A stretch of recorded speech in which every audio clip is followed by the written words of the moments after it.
Gynaecologist వద్ద ఆ విషయాలు దాస్తున్నరా? అయితే ఈ సమస్యలు తప్పవు. ప్రతి మహిళ తరచూ గైనకాలజిస్ట్ను సంప్రదించాలి. ఆ సమయంలో కొన్ని విషయాల గురించి వారితో తప్పకుండా మాట్లాడాలి. మరికొన్ని పరీక్షలు చేయించుకోవాలి. ఇంతకీ అవేంటి? పీరియడ్స్లో నొప్పి గురించి గైనకాలజిస్ట్తో తప్పక మాట్లాడాలి. ఛాతీలో అసౌకర్యం, తిమ్మిర్లు, వికారం, ఇలా రకరకాల ఇబ్బందుల్లో దేన్నో ఒకదాన్ని ఆ సమయంలో ప్రతి మహిళ అనుభవిస్తూనే ఉంటుంది. కళ్ళు తిరగడం, స్పృహ కోల్పోవడం జరిగితే వెంటనే అప్రమత్తం కావాలి.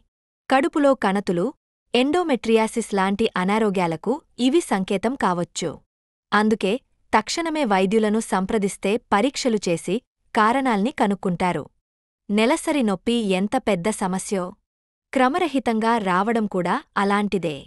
ఆహారం సరిగా తీసుకోకపోవడం, హార్మోన్ సమస్యలు, ఆహారంలో మార్పులు, గర్భనిరోధక మాత్రలు, ఇతర వ్యాధులు ఇవన్నీ నెలసరి క్రమం తప్పడానికి కారణాలే.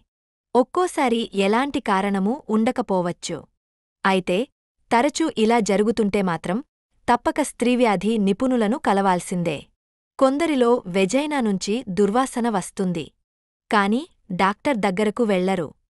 కొన్ని రకాల బ్యాక్టీరియల్ ఇన్ఫెక్షన్స్ వల్ల ఇలా జరుగుతుంది. అలాగే ఆ ప్రాంతంలో దురద, మంట, నొప్పిగా ఉన్నా నిర్లక్ష్యం చేయొద్దు. ఎందుకంటే కొన్ని ప్రమాదకర జబ్బులకు ఇది సంకేతం. కాబట్టి తప్పక వైద్యులను కలసి సమస్య చెప్పాలి.